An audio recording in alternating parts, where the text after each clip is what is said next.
আমার সাথে অন্যায় হয়েছে, অবিচার হয়েছে, আমার পরিবারের সাথে হয়েছে, আমার বাবাকে হত্যা করা হয়েছে, আমার মায়ের সাথে অন্যায় করা হয়েছে, তাকে অত্যাচার করা হয়েছে, আমার ভাই মৃত্যুবরণ করেছে এই অত্যাচারের কারণে।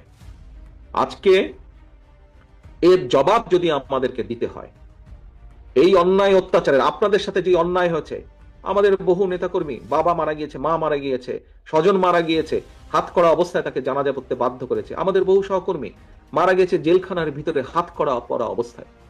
নিশ্চয়ই আপনাদের সেগুলো মনে আছে।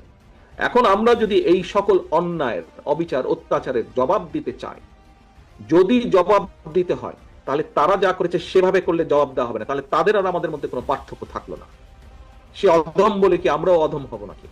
আমাদেরকে যদি জবাব দিতে হয়, আমাদের 31 দফা যদি আমরা সফল করতে পারি, তাহলেই জবাব দেওয়া হবে।